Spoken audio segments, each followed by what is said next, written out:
and welcome to Who Corner to Corner. My name's Jeff and his name is Paul. How are you today? Yeah, I'm pretty good, mate, actually. Thank you for asking. I'm quite excited, as always. Yes, I'm looking forward to this as well, actually. And dear listeners, we hope you're well as well. So this week we are doing Ask Us Anything again. Yes! So again. This is, the return. This is our second time of doing this. I think it's actually the third time Is it the doing it. third? I think we've done it a Right. couple of times. Yeah, I think we've done it once a year for the last 3 years, maybe, which is yeah. probably not a bad thing. You know, Yeah, it's all right. it's quite Get a bit good. of audience interaction going on. You know, you ask a question, we answer them. It's really that simple, but they're a lot of fun anyway. Yeah, so. it is good. We got some really good questions this time. Not that we didn't before, but we've got some more. So I'm going to kick it off with a question from Twitter, and this is from Gareth. Go on, then. And Gareth says, "What is your favourite piece of incidental music from a Doctor Who episode?" Oh, that's a good one. Do you know what? Actually, I'll tell you what I do like. So, incidental music, this is the way I understand it. I could be wrong, dear listeners. Tell me if I am, right? But the way I understand incidental music, this is the music that goes throughout the episode, right? The story, it's the background music and what have you. And actually, I've got one or two which I absolutely adore and could listen to in isolation for hours. They are... Well, the first one is Dudley Simpson's soundtrack to The City of Death, the Tom Baker, Lalla Ward story, which is just phenomenal. There's a lovely little piano fugue which kind of goes in and out of that, and it's actually quite similar in some ways to the incidental music that accompanies parts of The Ambassadors of Death, which I think Dudley Simpson also wrote, which is really melodic. You know, Dudley Simpson quite often use a lot of percussion and woodwind and stuff like that, and a lot of those 70s Doctor Who have a certain sound which whilst all no it's not that. No, that's Malcolm Clark, mate. It's more like bum ba-da-dum bum ba-da-dum bum da-da-dum psh, psh, psh, dum da-da-dum dum dum, that kind of thing, right? And then some nice melodic stuff. So just occasionally he would break away from that and bring in some piano, and whenever he did, it was absolutely beautiful. So City of Death, really, that there's a glorious soundtrack in that. It is beautiful and adds to the atmosphere of the story. But then my number two, and I mention this because it comes on the back of City of Death, is Mark Ayres' soundtrack for the latest version of Shada.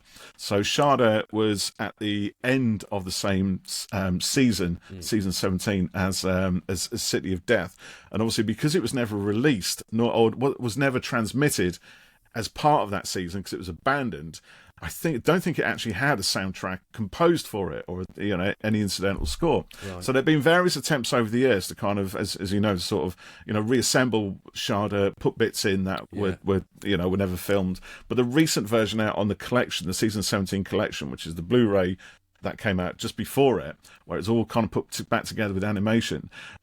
What Mark Ayres has done is kind of really gloriously recreate the feel of Dudley Simpson's kind of soundtrack. So it's almost as if to say Dudley Simpson may have had something like this if he'd have been around and composed it at the time. And I don't know if Dudley actually did do any if he did actually write any of the stuff. So Mark Ayres kind of picked it up. I haven't looked at the documentary, so if that's the case, then it makes perfect sense. But if it's not the case, and Mark Ayres literally just listened to, just somehow became imbued with the spirit of Dudley Simpson, he produced something which is really quite tremendous and really quite beautiful, and it wonderfully bookends season 17. So with the City of Death at the start of it and with Shada at the end of it, the two soundtracks, the two suites of incidental music just combine gloriously, and it just gives a real sense of completion to that wonderful, brilliant, glorious season, which I love.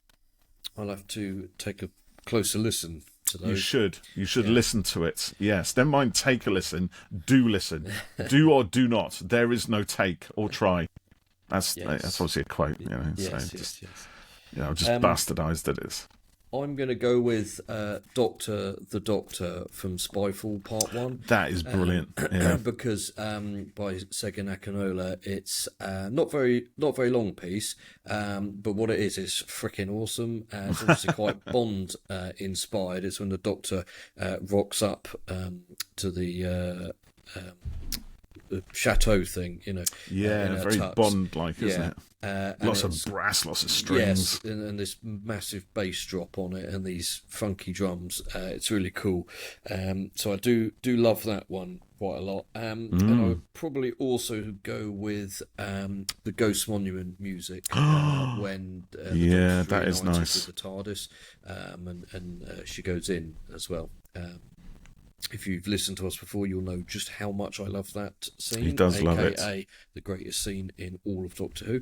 I loved it. So, thanks. Can I just also Yeah. give an honourable mention, because I have to mention this actually. It's the only one from Murray Gold that's on my playlist. I've just had a check on it because it is what I thought it was. It's one of the things from Doomsday. Oh yeah, the Doomsday You know where? music is great. Yeah, that vocal. I can't remember who does it. Because I was looking on. Let me just have a quick look on X-Ray. It doesn't say it, does it? I can't remember who sings it, but she's glorious. Yeah, You know, it's the first time I think we'd heard that kind of Doctor Who music as a vocal piece. yes, And it's just beautiful, and the way the kind of the beats just kind of ease in, dun dun dun dun dun dun dun dun dun dun dun dun. I'm not doing it justice. Sorry, Murray, but I'm not the biggest Murray Gold fan at all.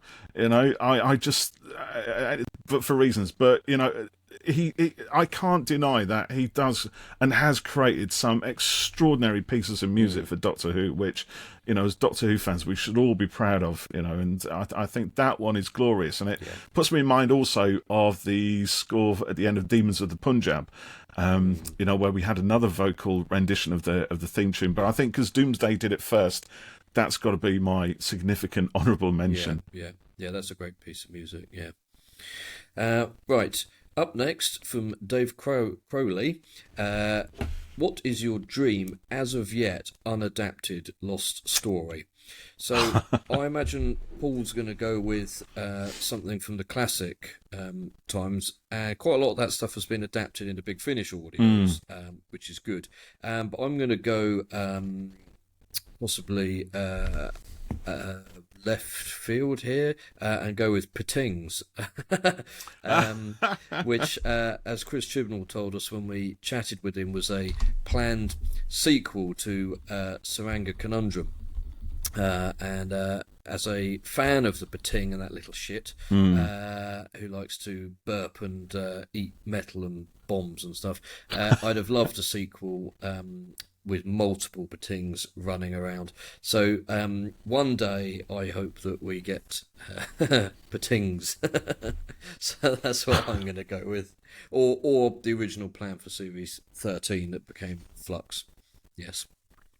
You're right, actually. So I am going to go with one that we lost from the classic series. I'll start talking about it and see if you can guess what it is.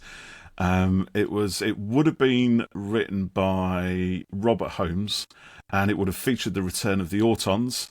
It would have been in Collins' season 23, which is that kind of lost season, includes The Nightmare Fair by Graham Williams and a few other pieces. And it would have involved not only the Autons, but I think also the Master and the Rani, and would have given us the televised reunion of the Doctor and the Brigadier, specifically the Sixth Doctor and the Brigadier. We would have seen that.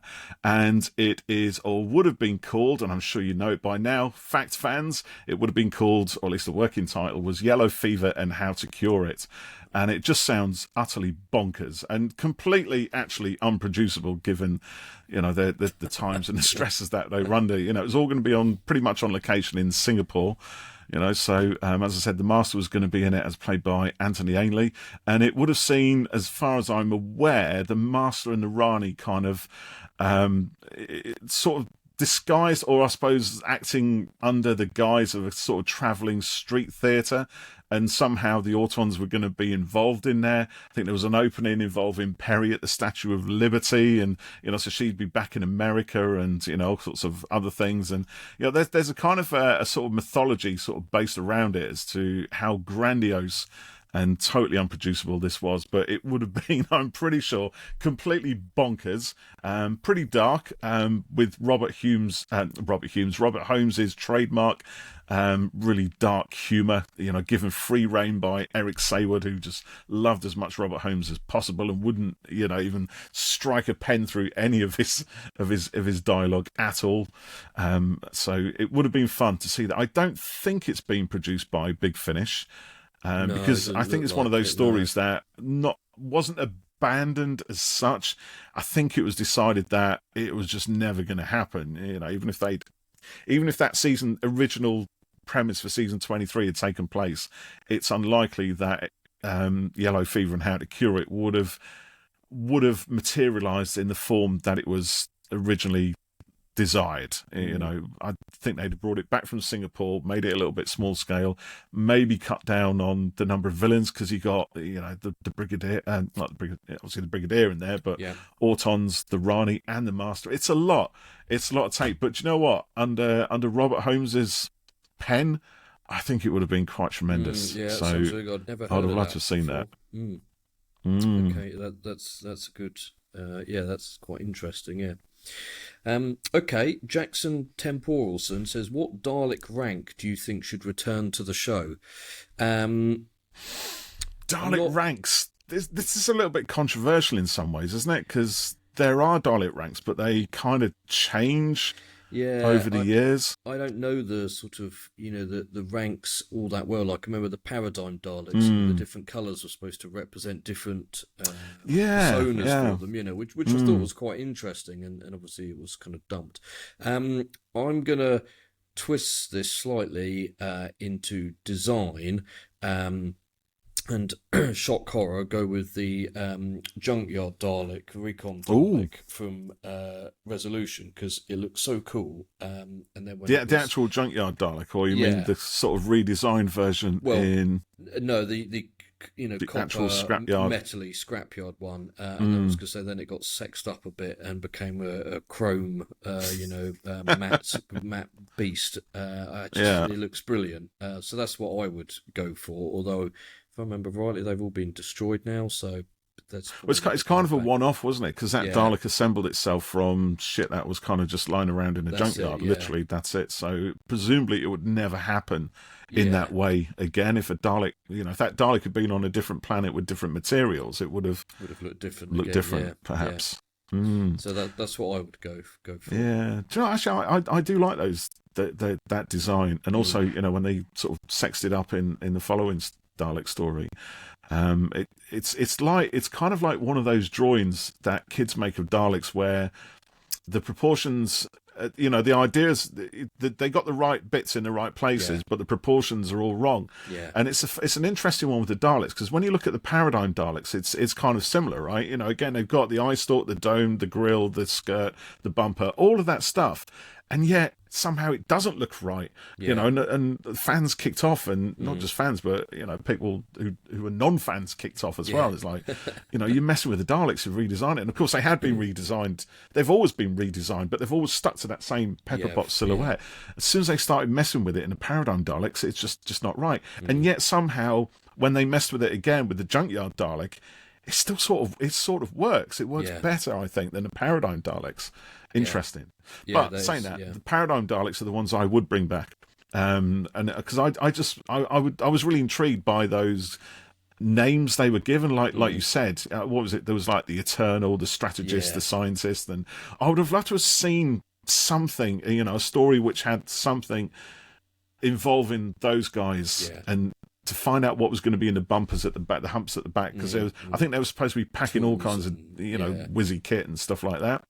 I'll tell you what, also the spider Daleks that were never realised. Following the Eighth Doctor's sole appearance on TV in the TV movie. So John Leakley, one of the concept designers from one of the abandoned film projects, had put together this Bible of ideas, and some of that were drawings, and one of those was these spider Daleks, and they looked pretty amazing. Basically, just sort of almost like Davros mutants on top of a circular platform, with these crazy Dalek designed spider legs underneath, and they fly and pincer, and that was kind of cool. Yeah, they look good. So Yeah, so there you go. There's our answer, I guess. Okay. But who doesn't love Daleks? I do wonder whether we'll get more redesigns in the future. I'm sure we will, and I kind of like it when they bring out one-offs like the Junkyard Dalek and also the Special Weapons Dalek. Yeah, with that's that cool. big Yeah. beast of a gun on the front of it, which was always great in remembrance. Yeah. It'd be also quite interesting to see a proper gold dome actual Dalek Emperor as well, as per the TV comics. That'd be interesting. Yeah. Yeah, it's nice to mix it up a bit with them and do a sort of special, but I don't think they should do it too often because then it becomes not special. Yeah, exactly. Yeah, it just becomes ordinary and expected then. And who wants that, eh? Ah. Yeah. Right, next up is Quilpen. Most Doctor Who adventures with famous people have been dead, as in dead famous people. Do you think there are merits to have the Doctor meet a young version of, only examples, Kate Bush or Judi Dench, with their permission, of course? I think it would be interesting. Then at the end they write a memoir or a song. Yeah, that's quite interesting. I don't know whether it would sort of. I think the thing with the famous people largely being historical is that their stories are kind of known and established, so the Doctor can dip into things with them, and it doesn't kind of it doesn't contradict anything that actually happened, or in the case of like Nikola Tesla, can kind of somewhat go along with things, like him getting signals from Mars and stuff like that. I think doing something with someone who is currently alive, I don't know really how you'd sort of work that in without it getting a bit weird, perhaps. But then, of course, in 50 years, they might well be dead. So then it's a historical anyway. I think maybe it could work if it was almost like when Kylie was in Voyage of the Damned, if she'd been Kylie, rather than Astrid, it could have been a bit of fun doing that. So yeah, I'm not sure on that. That could be fun, yeah. So she's brought forward in time, or maybe they recreated her as a clone or a hologram or something like that, and it was actually Kylie. But that could be interesting. Because there is a 13th Doctor novel coming out soon with Frida Kahlo, where she meets the Doctor when she's younger, and they have an adventure and stuff, and it kind of influences some of her work later, sort of the theory. But yeah, I'm not quite sure how that would work. I'll have to think on that a bit more, Quilpen, and so this is come back to that. Yeah, so this is people who are specifically still alive, isn't it? So yeah, that is quite an interesting one, because it also raises questions about the person that they're interacting with, as well, doesn't it? So yeah, so Quilpen put the examples there of people like Kate Bush and Judi Dench, which would be quite interesting. I mean, take Judi Dench for example. Imagine meeting her when she's just starting out in theatre. Way back when. That could be quite fun, and just having her and again, it would, I guess, also depend. I mean, just thinking ahead. Sorry, my brain is thinking ahead of my words. It does that sometimes, but. Imagine, I think it depends on the story, doesn't it, more than anything, and that story would have to feature that art. I mean, there's two ways you can go. Either the celebrity, for want of a better word, is intrinsic to the story, and they absolutely depend on it. The whole story hangs on their being there.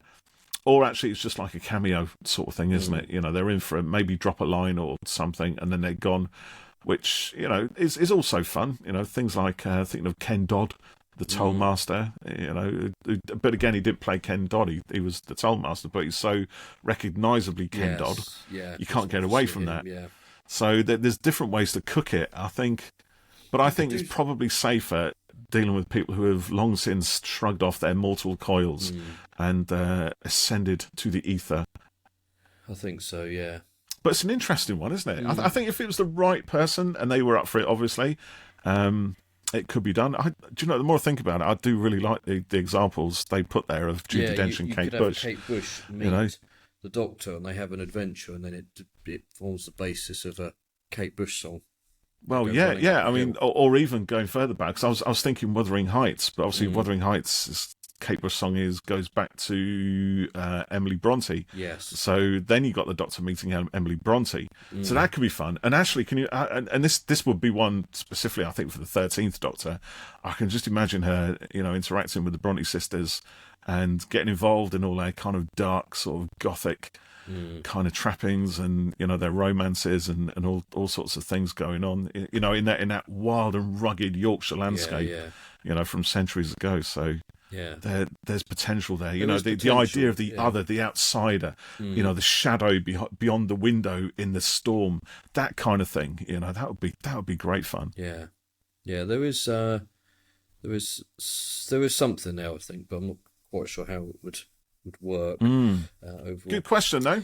So, next up, Bertie Odell says, I'm curious about Bertie. your thoughts on the following. What do you think so far about the war between the land and the sea? Are you excited or baffled?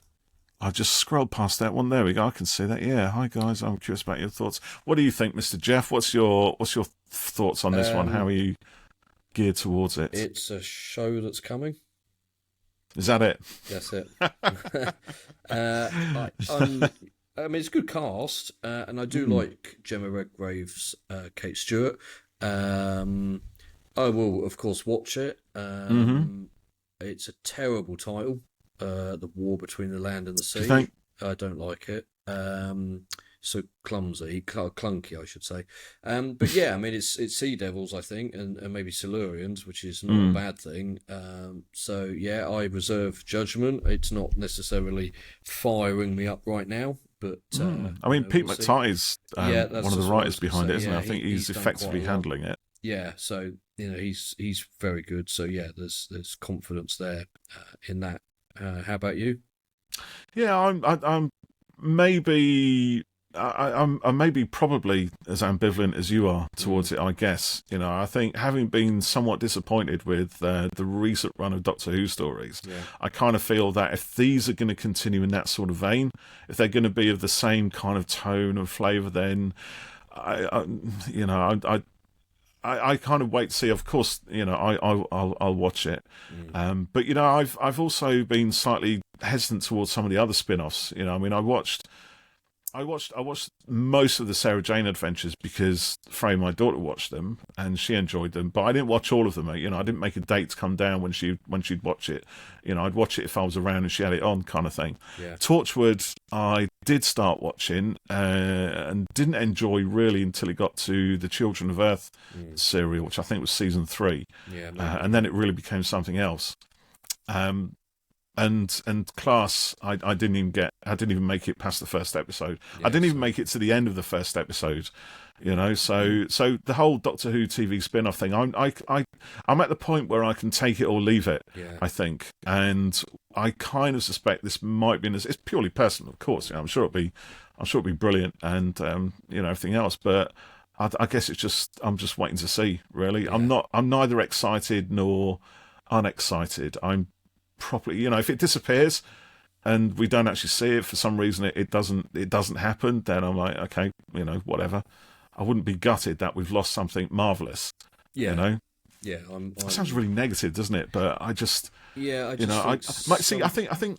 Sorry, I was going to say. I think for me, my investment is in the show itself, is in Doctor Who, the character of Doctor Who, and the realms and worlds and the stories that opens up, and the actual the morality of the Doctor and the drive and the passion and everything that the Doctor represents and has represented, since 1963.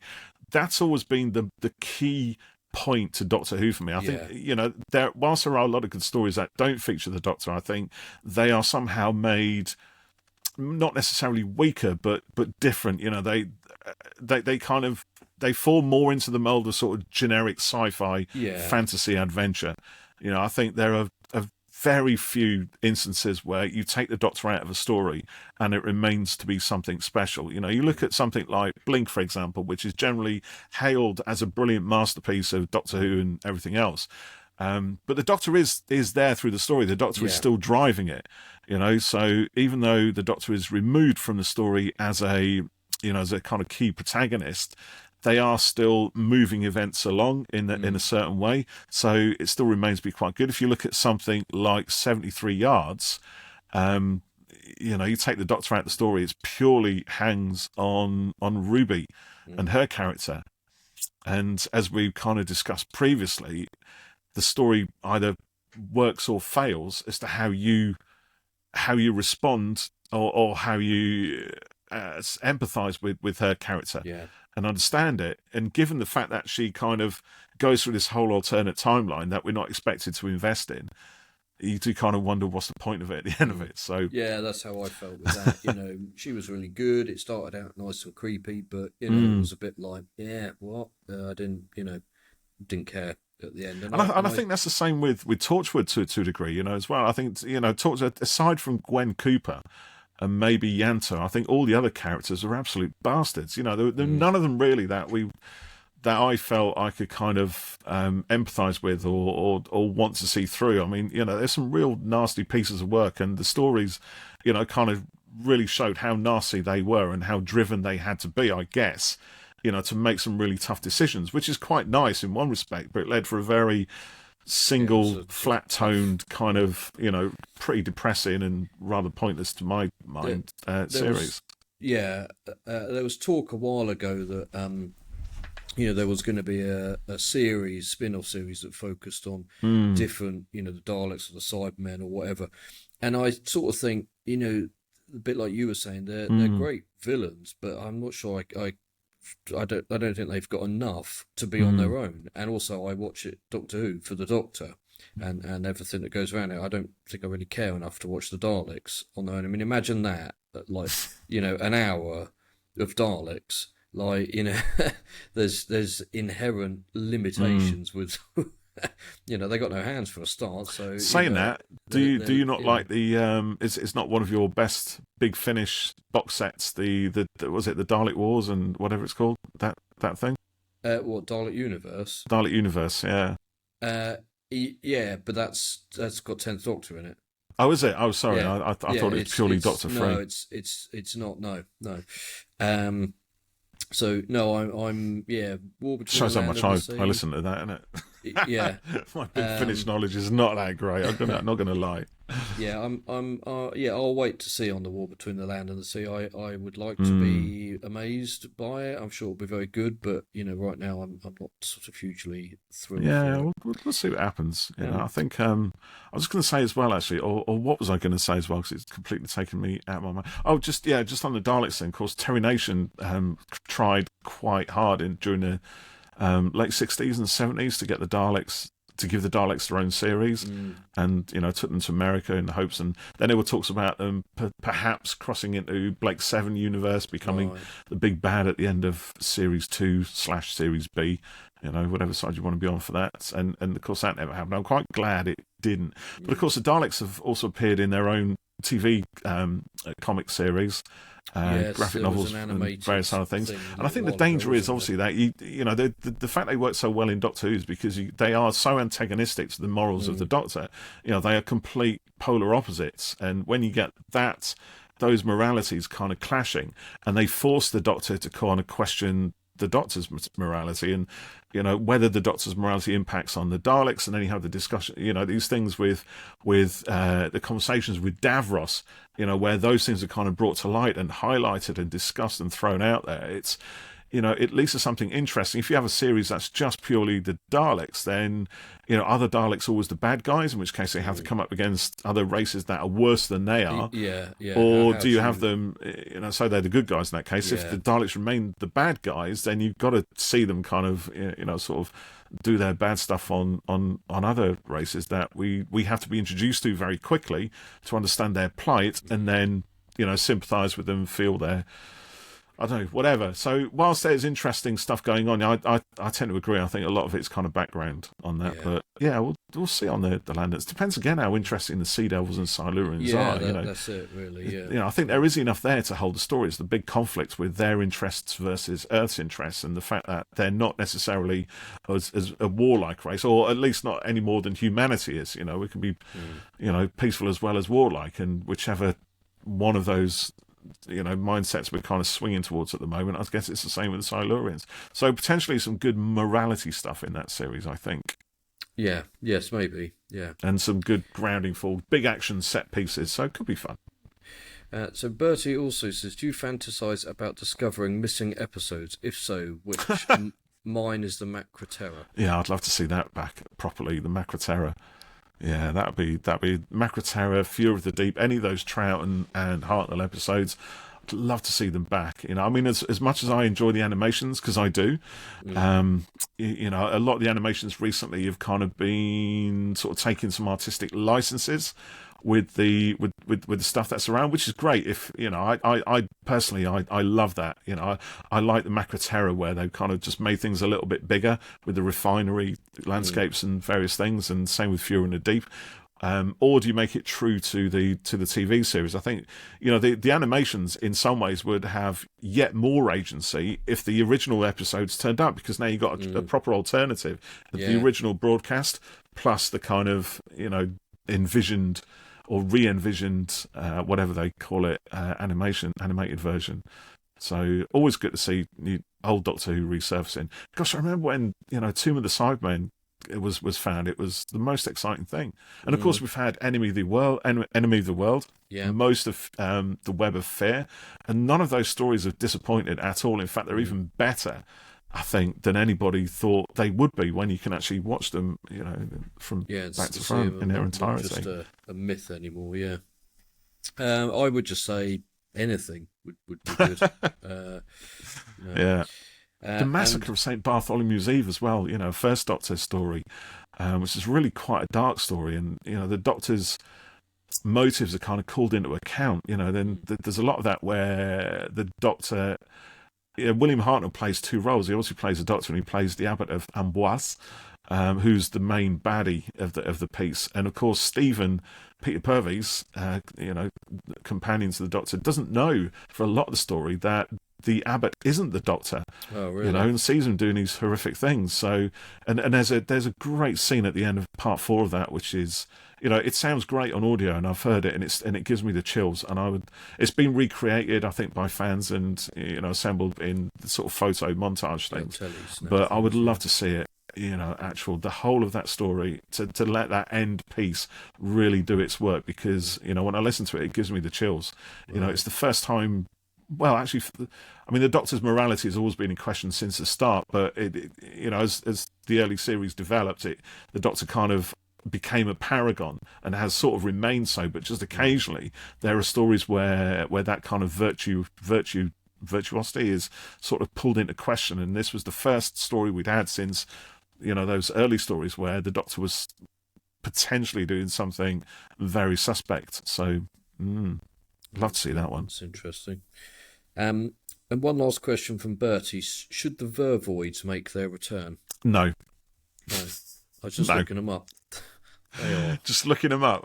No. Rude looking, aren't they? There's nothing interesting in the Vervoids. So it's not in my opinion. I know they got their fans out there, but, they look slightly suspicious for one thing. Make me feel quite inadequate in some ways, but...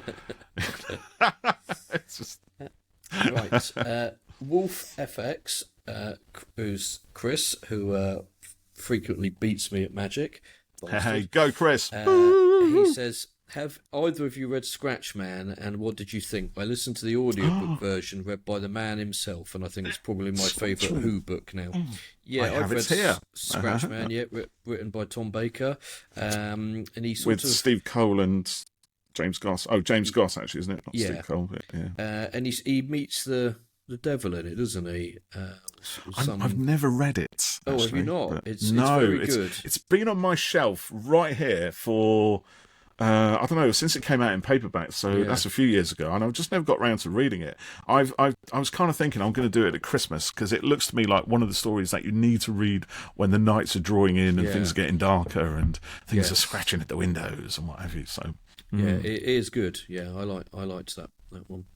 Right, Time Lord Alpha, favourite episode from each host. If you have one, you can only pick one each. Do they mean episode of the show or the podcast? A favourite episode. Presumably the show. Yeah, that is a hard one. That is a tough one, actually. Yeah, I mean, there's lots. Yeah, there's lots of things I really like. Picking just one is well, I'll go to my usual answer, Flux, because it's all one long episode. It's all one. Yeah. There you go. I'll go to. I mean, if there's one that I couldn't deal with if it ever got lost, it would be the Caves of Androzani, because I love that. It's got so much to enjoy. It's just extraordinary. I don't think there's ever been a Doctor Who story quite like that one, as good as that one. So yeah, that'd be mine. But then Earthshock as well. That's another big fave. From the modern series, don't know actually. There's been a few. I just can't think of any at the moment from the modern series which have really. I mean, I do enjoy Human Nature actually. Yeah, I think that's got to be a good highlight. So I'm glad that one got made, because I always used to enjoy the book of that. The Virgin novel by Paul Cannell. Yeah. The TV series is quite different, but at the core, it's the same. So it's quite good. Villa Diodati as well. I love that was one. Great. Yeah. Yeah. Sorry, they did say we could only pick one, but we've ended up picking about half a dozen. It's not an easy. Draw a line under that one. It's not an easy one. You knew it was not going to be an easy question, didn't you, you cheeky monkey? You knew we'd struggle on that one, but right. Simon G says, which novel, Virgin New Adventures, BBC Books, Telos, etc., short story or comic strip would you like to see adapted into a TV story? Anything that's already been adapted is excluded, such as Human Nature that you just obviously mentioned. Yeah. What I did. That was a good segue into this, wasn't it? Timed that quite well, didn't yeah. What would I like to see?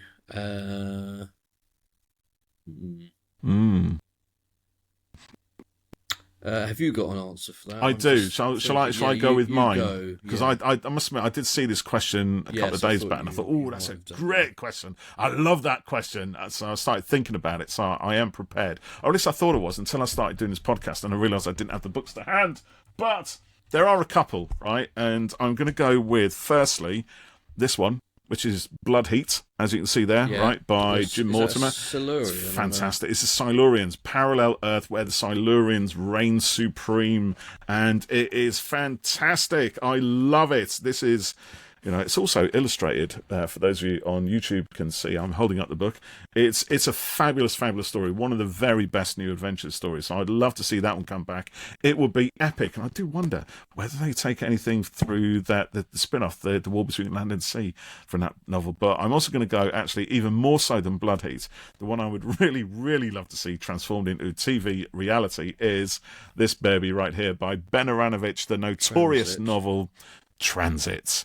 Without the naughty bits, actually, because the naughty bits in there, they're not needed, but the story itself is a stunner. It's I'm a big cyberpunk fan anyway, right? And this is totally in the cyberpunk vein. It's got, evil corporates, it's got rogue AIs, it's got all kinds of shenanigans, it's got gang violence, drugs, warfare, a really dark and grungy, gritty world of neon and rain, and or worlds of neon and rain. It's got cyber realms, all kinds of stuff, and the way, and I've always said this, right, but the way the big bad is revealed, I remember reading that the first time. I thought, I should have seen it coming, because it's so prescient and so insightful and just so flipping obvious.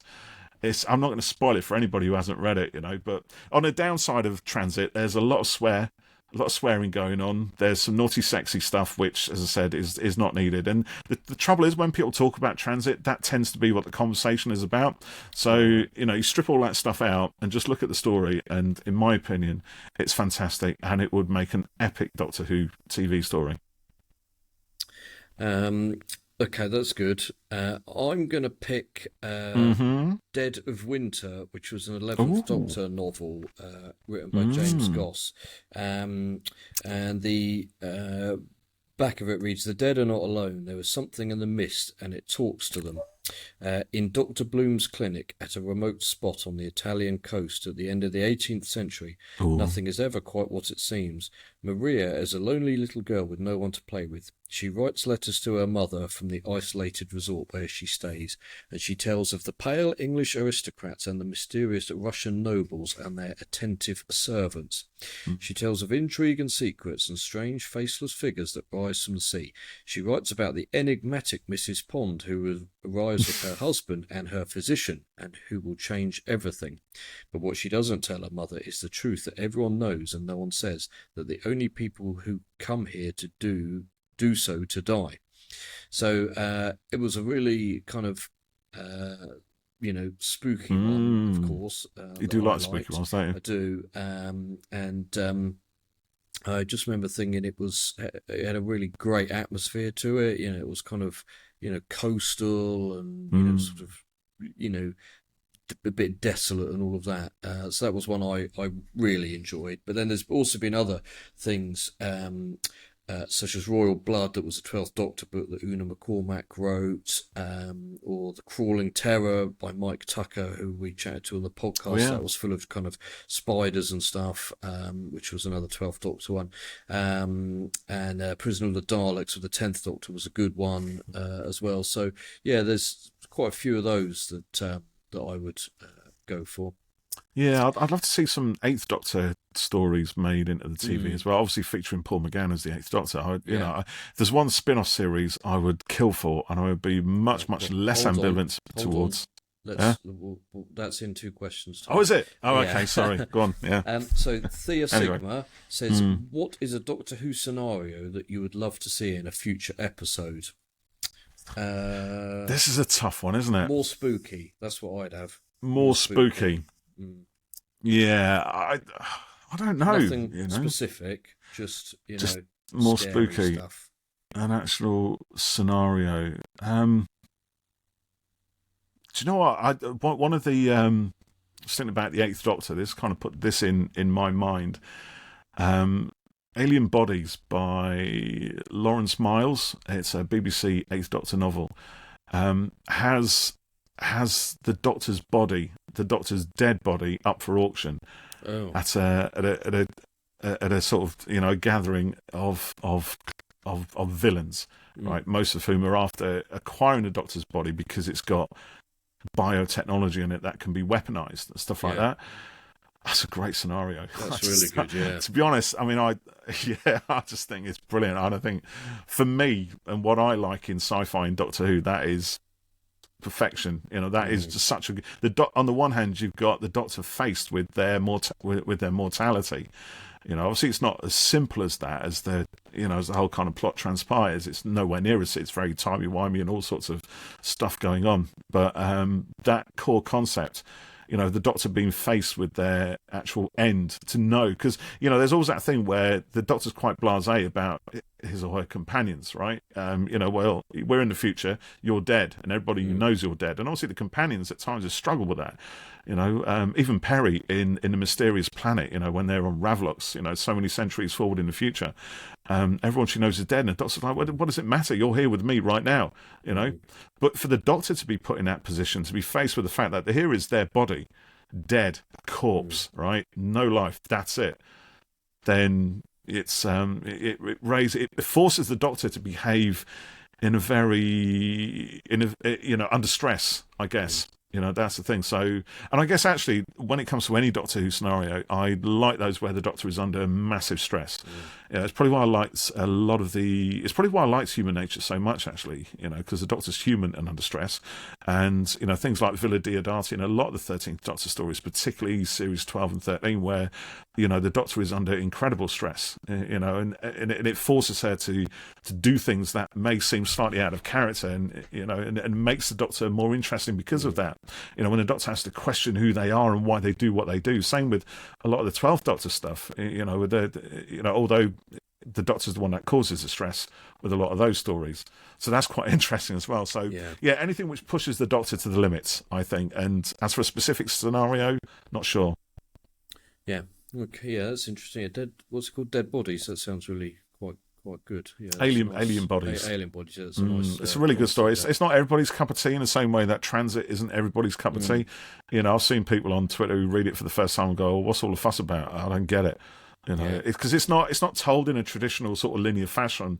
You know, there's a lot of cutaways, there's a lot of flashbacks. They all sort of add to the narrative. They all add to the story, and it's like being faced with a jumble of jigsaw pieces that you have to kind of assemble as you go. And there's no picture that you can see that gives you the guidance. You just have to work from the clues within the pieces alone. So if you want to work at a novel, it's a really good one for that. But if you just want something that you can just sit back and just read and enjoy, then maybe it's not quite the thing. But for me, it's perfect because I love that sort of challenge, if you like. Okay. Next question is from World of Wardcraft, which is what Graham Ward's calling himself now. It confuses me whenever I see that and not Robot of Death. Graham doesn't beat me at Magic, I'm pleased to report. Well, it's because Chris destroys both of us, that's why.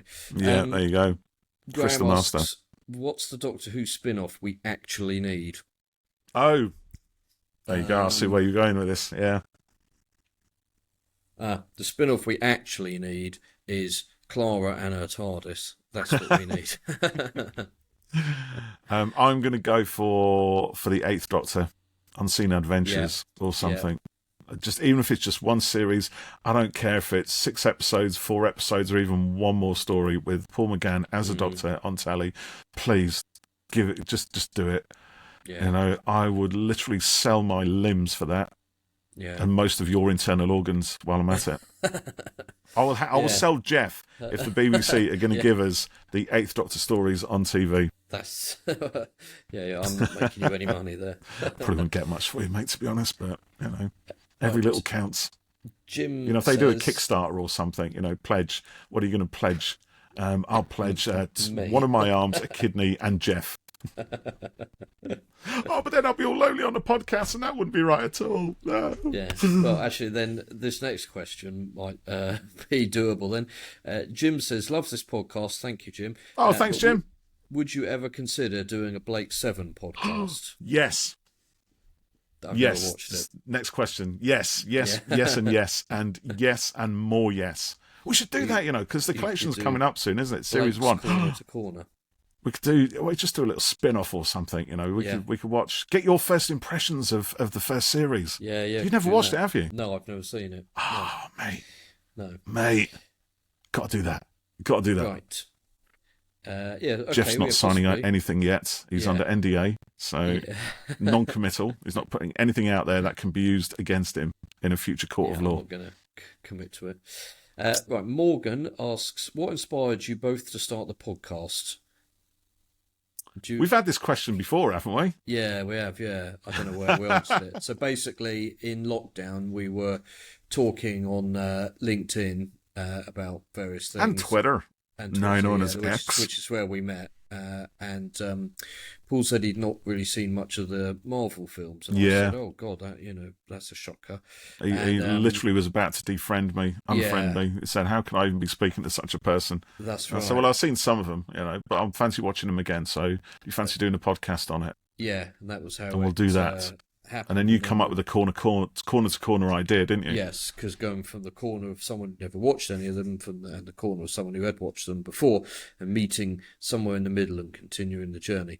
So we did the Marvel stuff until we kind of caught up with everything. It's a great idea. Actually, just on that first bit, right, because you come up with the idea of the concept of corner to corner, you know, and all that. And then on the very first episode, right, you asked me the question, why don't you explain to our audience why we call corner to corner? I'm like, what? Hey, it was your idea. I don't remember But it was fun. It was quite nervy, that first one, actually. I'd sort of done a few guests on a few other people's podcasts, and that's where I thought, I quite enjoy this, actually. It's quite good fun. Yeah, but that first one where it was literally just me and you know, it was a bit, ooh. God, I haven't listened back to that ever. I don't know if I will. But it was fun. Morgan also says to me, and you can answer this as well, Paul. I don't think he's specified. Oh yes, I saw that one. Didn't I? Game to play growing up? Well, I I first played a video game when I was like 10 or 11, and it was the original Mario on the NES, and also Ooh, the first Turtles game, Ninja Turtles game. So I was a huge Nintendo fan for a long time. I loved Mario, all of the Mario games. I also got heavily into RPG games at one point, like Final Fantasy, Secret of Mana, Chrono yeah. Trigger, stuff by like SquareSoft, really. And then Square kind of Enix. Yeah. yeah, Square, yes, they are Mm. now, yeah. And then I was a big Tomb Raider fan from like the 90s. I remember going and buying it the day it came out. And I would say, yeah, probably Mario games. Mm. Really, I enjoyed all of those enormously. And still play them now. Yeah, like Mario Oh my Wonder, goodness. amazing. Yeah.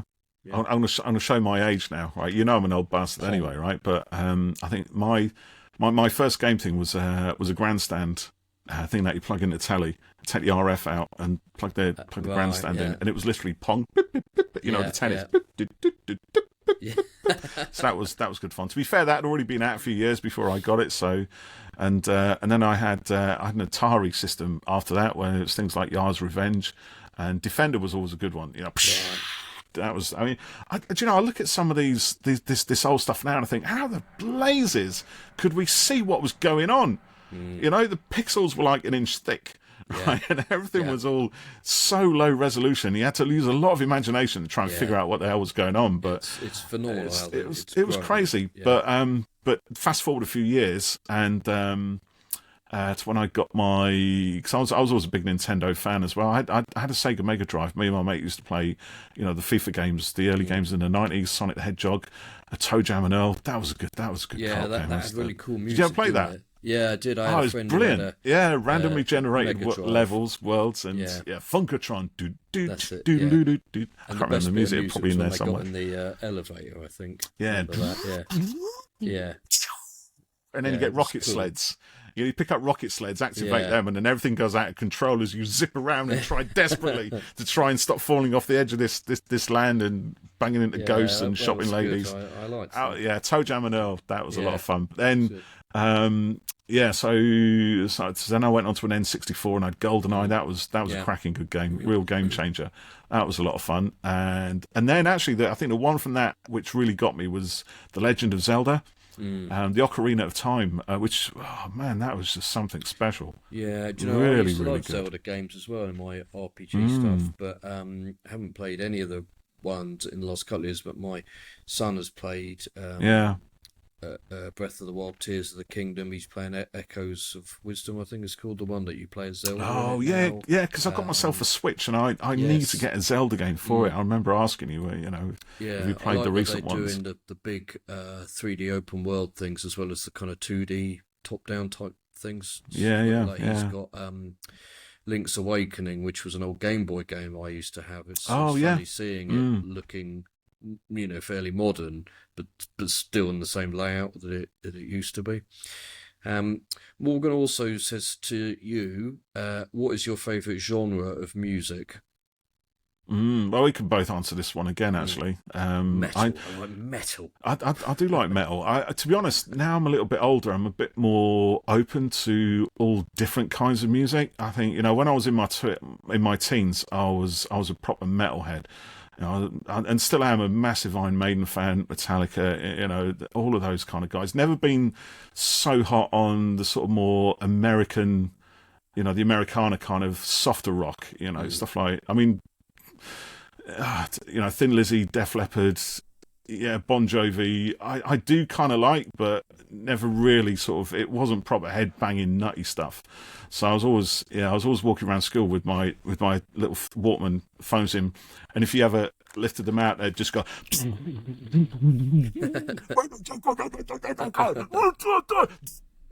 that kind of thing. So that was a lot of fun. But nowadays, I mean, yeah, I listen to all sorts of stuff. I mean, at the end of my teens, I got into old school 1950s, 60s, kind of, sort of blues right. and Motown and stuff like that. Good old fashioned rock and roll, Buddy Holly, Presley, and just really opened up throughout the 90s. I loved the Britpop stuff.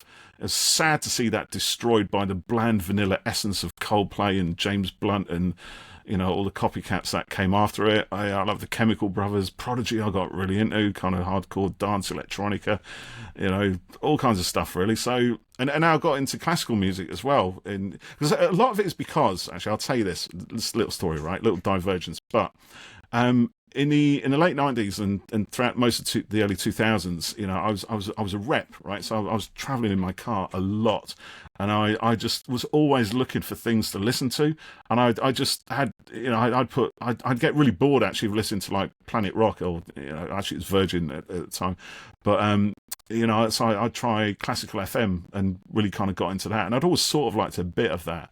And that sort of got me into a bit of opera as well. So now I kind of like opera. So now, I think it's great because I can sort of dip in and out of all kinds of different genres. And the one thing I don't like, and never have liked, is just bland, crappy pop music. You know, never like that. So anything apart from that is probably on the list. Yeah, I do like rock music, sort of heavy stuff, and I'm you know, more drawn to things that are you know, interesting. I would say that interesting. Just follow the, you know, the same. You know, they do something different within a song, you know, and it might change. You know, go off in a different direction and things like that, or, you know, there's an interesting vocalist or something, you know, like I like The Darkness, you know, to think Justin Hawkins got a ridiculous voice, you know, he's great fun to listen really to. Yeah. You know, I discovered a band called Dead Pony recently, which is kind of a mash of like rock and a bit of punk and pop and stuff, but it does so much within each song, you know, it's superb. You know, but I like a bit of country as well, you know, Carrie Underwood, Lady A. Okay, so yeah, so that's probably one that I've never quite got on with. I guess it's country. And I mean, like both kinds of music, country and western. Yeah. You know, and I enjoy, you know, I like that. I like the kind of storytelling, you know, you get within it. You know, like Springsteen, there's a lot of that there as well. You know, I like a good pop, you know, but you know, basically, you know, it just needs to be good and interesting, really, you know, and like, you know, you mentioned Coldplay there. I mean, you know, musically it's quite interesting, but his voice doesn't do anything for me, you know, and so it's, you know, if you had Bono on one of those songs, it could be a banger, but it's. I'm sorry, man. I'm starting to feel a little bit sick in my stomach. I think some of it came up into my throat there.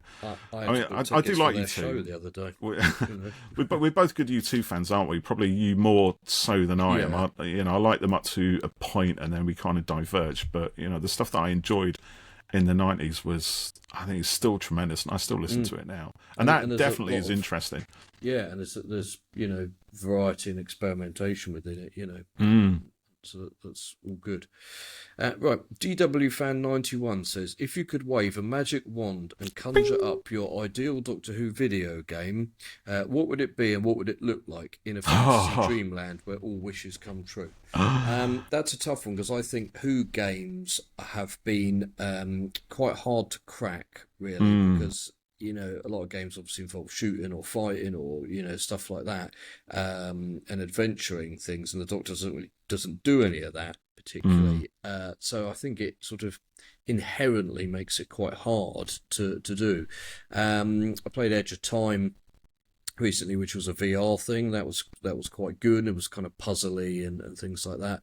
And there was an iPad game with Eleven and Amy. I can't remember. It was like a maze-based thing, and you had to switch between them within a level to kind of get around. That was quite good, and sort of interesting. You know, Daleks were patrolling, and you had to avoid them and stuff like that. So that was quite good. But yeah, what would it be? It'd probably have to be some sort of RPG thing where, you know, it was really puzzle-based and collecting things, and, you know, maybe a bit like you know, Animal Crossing type of thing, you know, or the Disney Dreamlight Valley game where, you know, so and so needs this, so you've got to go and find, you know, gems, carrots, and whatever, you know, it's like the A-Team, and then make a tank out of it or something, you know, that kind of thing, and it would be, and it could work if you could, you know, leap from, you know, literally take the TARDIS to different time zones and planets and stuff like that to do things, and, you know,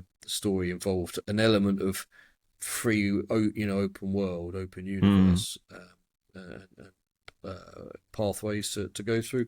But yeah, I don't know. It's a tricky one. It's a hard property to bend into fitting a game, I think. Yeah, yeah. Do you know what? Because I've been playing. I'm like you. I like the RPGs, the RPG video games. I'm back on Cyberpunk 2077 for like the third time. It's just because I just love it. But the thing about that, and also Star Wars Outlaws as well, which is quite an interesting one. And I think Star Wars games have been quite difficult to crack as well.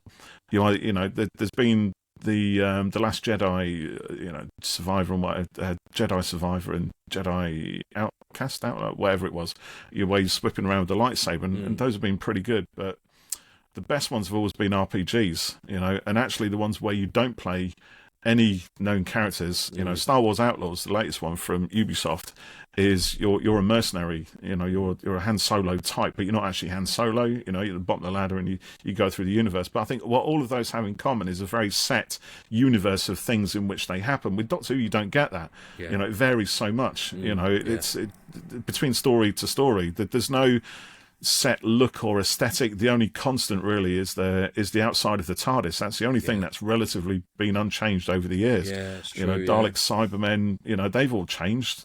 So Doctor Who doesn't have that, and in some ways that's kind of limiting. On the other hand, it's quite, it allows for more imagination. But if you get it wrong and it doesn't resonate and it doesn't feel like Doctor Who, so I think you're right. That's been a difficult one. So do you know what? Rather than overthink it, I will just go to a 2D platform side scroller. Have the Doctor jump over obstacles, free the companion from a cage at the back of it after battling a big boss. That's what I do. Avoid fire pits, spikes, swing on chains, make it to the TARDIS at the end of each level. Mario. Yeah, exactly. Paperboy or that sort of thing. Or you can do like a builder, couldn't you? Like Minecraft or something, where you got to build shit and stuff. That could. Yeah, I don't know. Interesting. I haven't played those Doctor Who games actually. So yeah, they're quite. Are they good? Good, yeah. Edge of Time, I think that's what it's called. It's pretty good, yeah. Interesting. Right. Good question. Thank you for that one. There was there's another question here from LS, I think it is. Can't Decide 86 is the username. Dalek or Doctor? Dalek or Doctor? There you go. What a question. I'm obviously going to go with Doctor because I don't think there's... I'm going to go Croton instead. Can I do Crotons or Quarks? Yeah, Dalek or Doctor. Doctor, right. Every time. Always. Another question here. The British alien, don't you think it would have been better if someone other than the Doctor had been the Timeless Child? I'm afraid I don't think that. No, next question. I think it opens up... What? It opens up narrative options here, created drama that directly affected the Doctor, rather than being things that the Doctor reacted to. And I think it's brilliant. And, the fact that we're still debating it years after the reveal of the event shows that, the impact it had.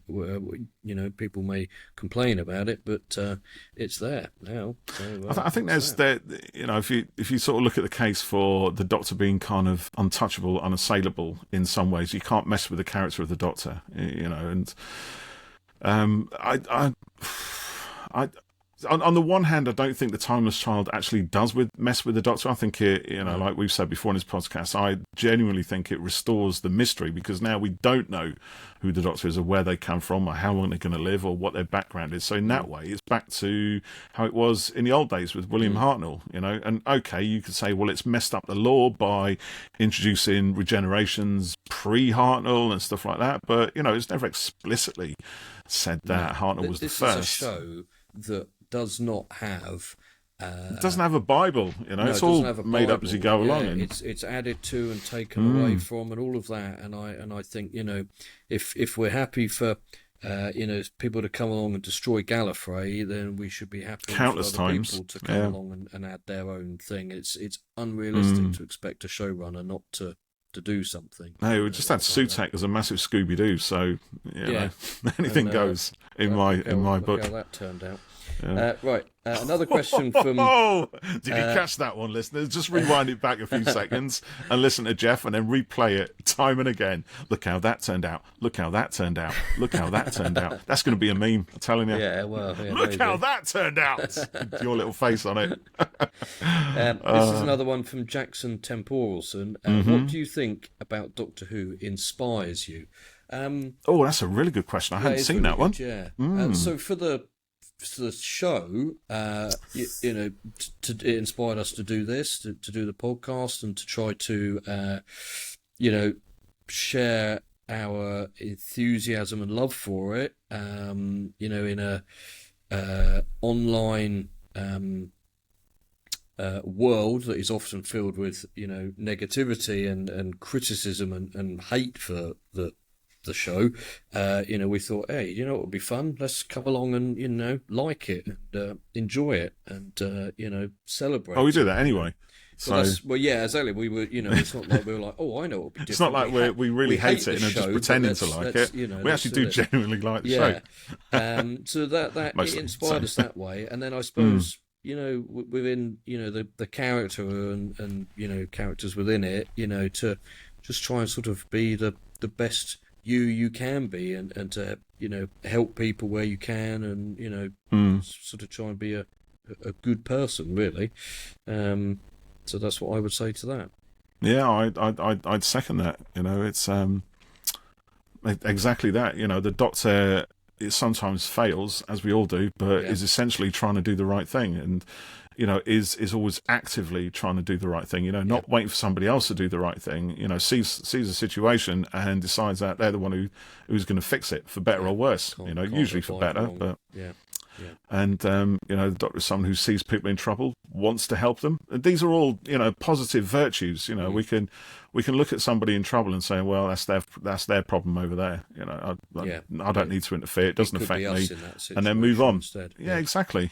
So I think it's for all that the Doctor is an alien being, unknowable and everything else. Actually, they're always trying to be more human, aren't they? They're not trying to be. I don't think it's about trying to be human. I think actually what the Doctor does is show us what it is to be human. That's which is always a good story. It's kind of it's where all the fables, where all the legends, where all the myths come from, where all the parables come from. All these things about trying to be a better person. Just try to help others where you can, and do the right thing. And of course, with the Doctor, you have great adventures in space and time along with it. So, which is, what's not to like, frankly. Right, last question from Twitter, and then you've got a couple of Facebooks. Just a couple, yeah. This is Rob, the Rubbish Time Hey, Rob. Which classic Doctor Who companion should return to the series, Clara? Yeah, I didn't think that would take you long to sort out. Class her as classic because it was a couple of years. It was years ago now, wasn't it? So, yeah. Well, I mean, we've had Ace come back. Mel's having the Melaissance, or whatever we call it. Melaissance. Interesting. The Renaissance of Mel. Yeah, I get the play on words, mate. Yeah, I just thought it was a bit of a stretch, but yeah. Joe Grant has returned. Who would I like to see from Perry? I'd like Perry to come back. Oh yeah, that'd be good actually. Yeah, get Nicola Bryant back in. Yeah, in the modern timeline of things. Yeah, that's what I'd go for. Can I put a vote in for Adric? Because why not? Well, it's Matthew sci-fi. Waterhouse is still around. You could do anything. Perhaps the Doctor could have gone back in time. No, just before he splatters. No, not that. I've got the scenario worked in my head. Right, the Doctor thinks Adric's dead. You can't take that away because that's a big driver for a lot of stuff and the way the Doctor behaves and how they feel afterwards. But let's say, for example, some nefarious time traveling entity or whatever snatched Adric away from there at the very last moment, and maybe it's the Master or someone, and he's been the Master's plaything for many, many years. In Castrovalva, he's kind of stretched up in that kind of weird web thing, and it will be quite interesting. I don't know, maybe not.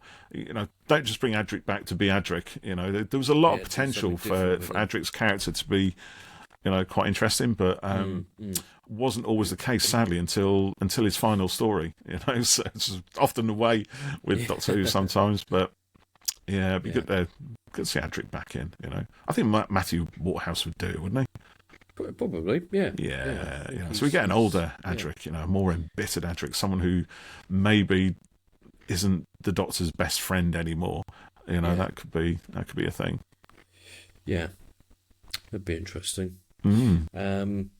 Yeah, I'm going to go for Perry. Yeah, Perry. Yeah, we'd go for Perry. So okay, so only a couple from Facebook because that's just the way it is. So we got 2 questions there. So I'll start with this one. So Richard Hardman asks, do you think it's about time the TV series was rested and a series of films were produced? So what are your thoughts on that, Mr. Jeff? Series of films in favour of TV? No. Well, do you remember when was it Christopher Columbus or was gonna said he was making a film a few years ago? Oh, and it was going to happen whilst the show was on air, and it would be nothing to do with the continuity. That'd be another Doctor Who, and it would be, what a mess that would be. No, I this thing of resting the show, I think, sort of translates to, and I don't mean any offence by this, but I think it maybe translates to, I don't like it right now, and I think it should stop and come back as I want it. And I don't think it would do the show any good to sort of disappear for a few years, and that already happened once before. If it disappears and comes back in 5 years' time, people are going to go, oh, what's this Doctor Who? I've never heard of that. That's not going to happen. It's so big, in many ways that, I think the idea is that, it's rested, therefore sort of somewhat forgotten to come back with, fresh and new without any kind of, bad baggage around it or whatever. But yeah, one person may not be feeling it right now, but other people are. And exactly. I think we should take it away, unless it's kind of got to the point where it's just not doing well enough at all to kind of justify its finance, its costs and stuff, which is kind of largely what it would come down to. I don't think we should do that. And why would you rest the show and make films for something that's not doing well enough? I agree, Jeff. I think 2 reasons. I think firstly, like you said, it's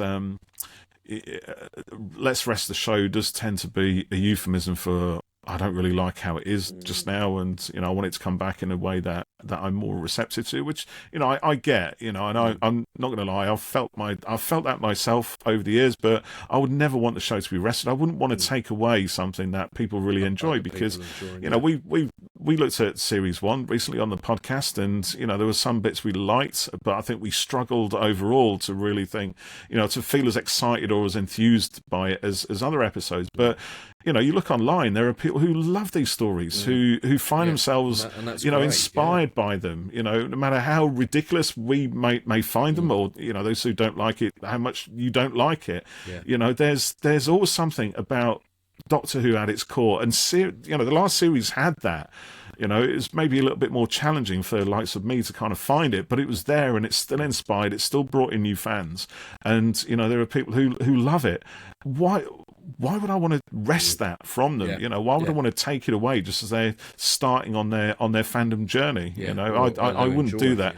The second reason is that whilst the idea of a Doctor Who movie has always been a kind of something that we'd all love to see, and I would love a big action blockbuster, all the money thrown at it, action adventure Doctor Who cinema experience. But the problem is that movie spends flipping years in development hell, go through so many creative hands, rewrites, different drafts, people get sacked, new people are brought in, they do this, the same thing happened with the TV movie, for example. It was an absolute pigging nightmare, and what we got at the end of it was 50% of the audience loved it, 50% didn't.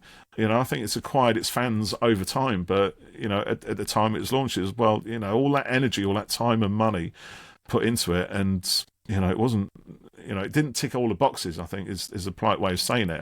I love it. But if we could go back to a more innocent age of movie making, like the 60s, where those Aru films with Peter Cushing, they were made, and they did still have their production development hell, but it was a much less protracted experience.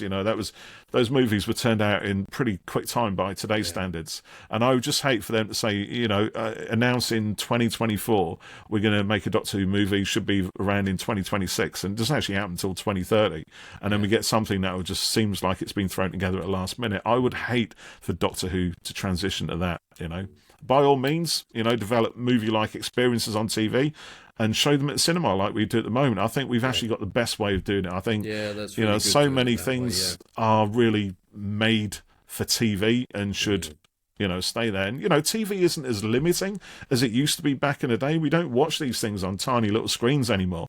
We watch them on 60, 70-inch screens. We got surround sound, headphones, cinema experience in our own home. Even a basic TV has a decent sound and picture quality to it. And, of course, like we've seen, Doctor Who can be shown on the cinema in its TV format and be really successful. So why not have the best of both? I think that's there you go. Yeah. The final question from Facebook. So, sorry, thank you, Richard, for that question. Hope we've answered it to your liking. Right, now this one is from our good friend Didymus Holmes, who is a massive Carvanista fan, as we know, big Craig Ells fan. And Didymus asks, Desert Island Discs. Actually, it's not so much an ask, it's a challenge. Desert Island Discs, says Didymus, for the pair of you, except one of them, I think that's a little typo there, Didymus, except one of you or one of them, one of our choices, I'm going to go with that, except one of your choices has to be a song by a Doctor Who series regular. There you go. So that's a good one to end on it, isn't it? Choose a couple of Desert Island Discs, and one of them has to be 5 plus the Who. Go on track. Then. Yeah. Gosh. Oh, okay. I would take Jodie's version of Yellow by Coldplay, because it's. You're a Coldplay fan, are you? No, that's noted. Her singing. I've noted that.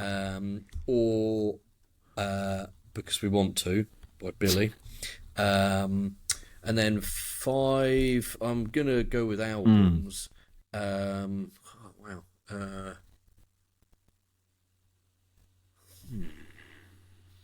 shall bring up my. You're going to go with albums, are you?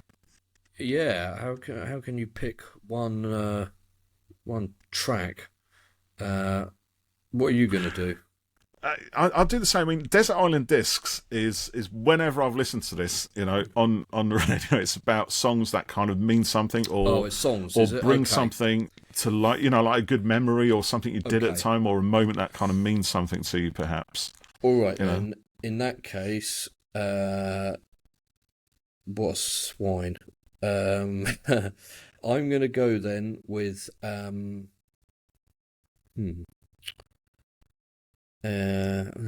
crikey, right. I'm going to put do pick it because it's a banger, like City of Blinding Lights from How to Dismantle an Atomic Bomb by U2. Yeah. It's the sound of the future in music. That song, it's amazing. If you say so. But also I could put Sometimes You Can't Make It on Your Own. I can't listen to that without getting upset. I think it's about quite touching, dads and sons and grandfathers and stuff. So one of those two, and then maybe I would put in let's see. I'm just looking through my iTunes here. I'm going to put I'm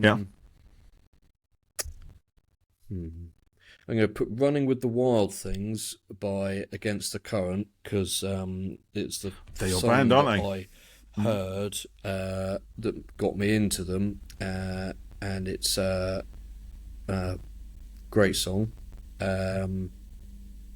I'm also going to put in I'm going to go for Flat on the Floor by Carrie Underwood, which is from her Carnival Ride album, because I bought that in America in a branch of Fred Meyer's in Gresham in Oregon, and my friend Walker pointed to her when I was looking at the top 10 or 20 CDs or whatever, and he said, she's good, she was on American Idol. And I never really watched any of those kind of shows, but I thought, well, if Walker said she's quite good, I'll give that a listen. And if anyone who's listened to Carrie knows, her voice is amazing, and Flat on the Floor is a right old kind of country rocky number, so I'm going to put that in there for that. I'm also going to throw in I'm gonna put in I Was Born by Hanson.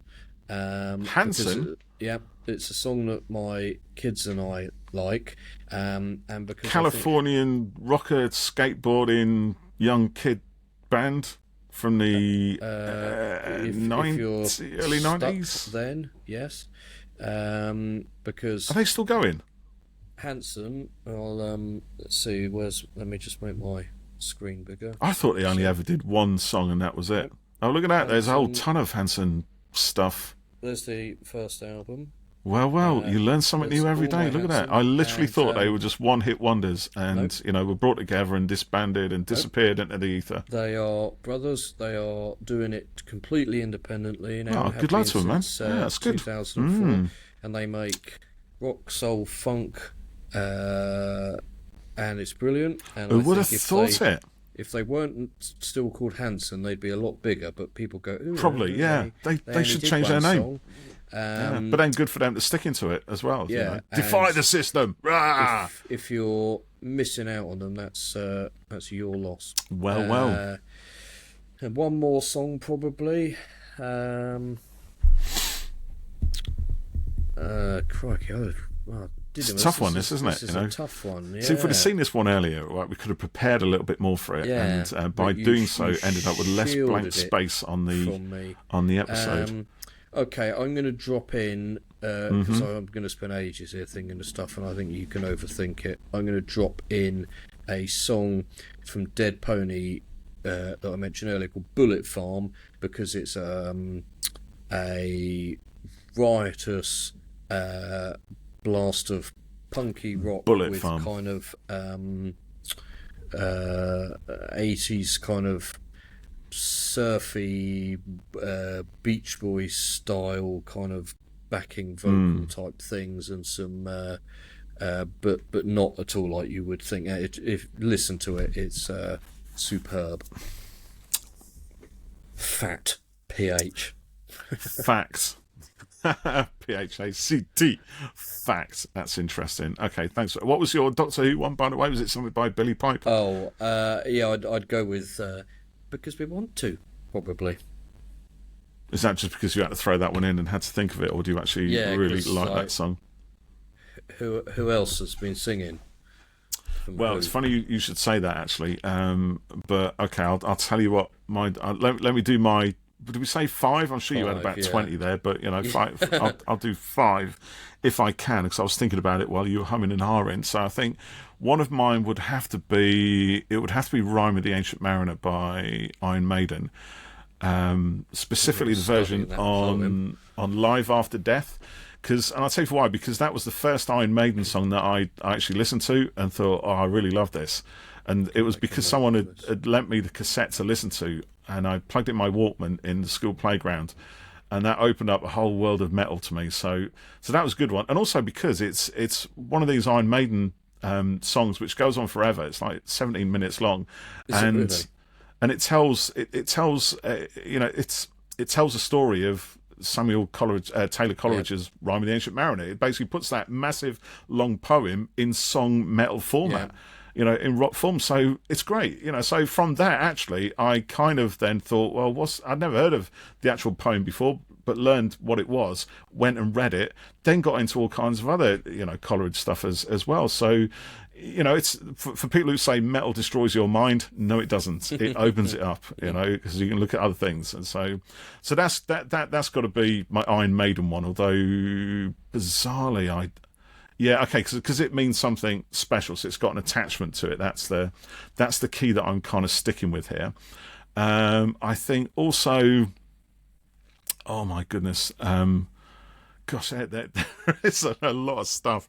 Yeah, I've got to put a Genesis song in there as well, actually, because the other thing I didn't mention in the question earlier was that I was a big, and still am a big Genesis fan, and all the stuff that they did in the 70s and the 80s stuff when Phil was sort of taking on the reins. It's not too bad. It tends to get slammed as not being as good as Peter Gabriel, but it's all right. It's not bad. And one of the songs that Genesis with Phil Collins as the frontman did was a song called Abacab, which is on a studio album just called Genesis. Right? They obviously ran, after like 10 or 12 years of really brilliant titles, you know what I mean? Foxtrot, Wind and Wuthering, and Selling England by the Pound and Nursery Crime. They obviously got stumped for a title, so I thought, do you know what? Let's just call it Genesis. Obviously, they're much posher than that, of course. They're public school chaps, but let's just call it Genesis. So they did, and there's a bunch of great tracks on that one. But this one, Abacab, is kind of the words. I don't know. I can't even decode the words. I have no idea what the song's about. But the tune itself is brilliant, and it's got. And when they play it live, it's got they extend there's an instrumental version at the end of the song. It goes on for a couple of minutes, but when they play it live, it goes on for like 10 minutes, and they improvise as they go along. And when Genesis played live, they also had two drummers, so Phil would jump back on the drums if he wasn't singing, and then you'd have Chester Thompson on the drums, right? So suddenly you've got two drummers, and the way Phil and Chester interplayed with those drum kits was just extraordinary. And then you get, you got Mike Rutherford and oh god, I can't remember, Daryl Sturmer, that's him, the guy, they're guitarist for live. So they would swap guitarists between them. Mike Rutherford would have a bass. It was two neck guitars, right? It was like a standard electric on one and a bass on the other, and he'd just flip between the two quite happily. And so anyway, cut to the chase, right? This song Abacab, me and my mates at school, right, when we started our little band, we tried to recreate that performance that Genesis did live. Now, bear in mind, we were nowhere near as proficient as them, but I think we had a pretty good stab at it. It was all right. It was okay. I could do the bits on the keyboard. Just the instrumental bit. Don't care about the lyrics at all, but just that instrumental bit. So that song has always been quite special. And it's one of those where I can not listen to it for years. And then when it comes in, I'm just straight back in the groove, and I'm sort of doing the drums and that because, I did a bit where I jumped on the drums as well because, with all of us in our band, we were multi-talented. We could swap around different instruments and play them all badly. So, that was a lot of fun. And that's just a really special time, when we would, when I was in my band at school, and we did that for a few years. And, any songs that we try to recreate are all good. So I could pick a whole bunch of those. But then I'm going to jump into U2 as well, and I think my U2 would have to be. Oh, it's a tricky one, because again, like there's so many of those songs are so special. But I think the one that I'm gonna choose my Desert Island Disc. It's not necessarily their best one, but it's one that again means a lot to me. I think because it just is at a particular time, and it's either Zoo Station or The Fly. Both off Acton Baby. Is it 1991? 1990, thereabouts anyway, right? The one where they suddenly changed their sound. Yeah. And, because they were great anyway, and then suddenly went all kind of dark and grungy and sci-fi and technology-based and, fractured identities and all sorts of stuff. And that's exactly what those songs are about, and particularly The Fly, which is all about, getting lost into this world of noise and, this whole media storm of, just endless content, which was starting to happen in the 90s. Yeah. And, you see the way it's going and how, as an individual, you could almost become lost, or you could kind of find yourself in that. That's the reverse of it. You kind of get lost and disappear, or you somehow find yourself empowered. You become like a superhero, which is the character, right? What's his character he did there? What was his name? When he goes all falsetto and everything. Or Mr. Mephisto. That's it, Mr. Mephisto. Yeah, that's how that character is born, through that media storm, and loads of identities that can kind of switch between one and the other. And that's a cracking album. I think that song, The Fly, just kind of typifies it. So, you know, I think I'm going to stick at 3. I could go on forever, but you know, this could end up being a long conversation at the end of the podcast. But that's probably there's a whole bunch more that I could choose. But let's go with those 3. It's been quite seminal. And then my Doctor Who piece in that is going to be "Who is the Doctor?" By John Pertwee from way back when. Which, if you ever listen to it, is kind of freaky.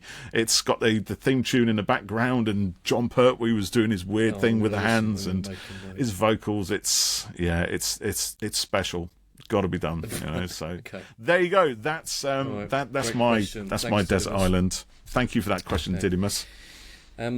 Well, we should probably wrap up now because this has been quite a long one. We should. I've actually got a job to go back to, emails to answer and phone calls to take. But this has been great fun. So thank you everyone who sent in questions, and we'll do this again at some point. So yeah, stick with us at Who Corner to Corner. Thanks for listening. Thanks for your support, and we will catch you very soon. Yes, indeed. And actually, if you want to throw your answers into any of those questions, then please do. Yes, please do so. Yeah. Let us know. Let us know what songs are special and what all of that stuff. So anyway, yes, as Jeff says, thank you for listening. We'll see you again next time.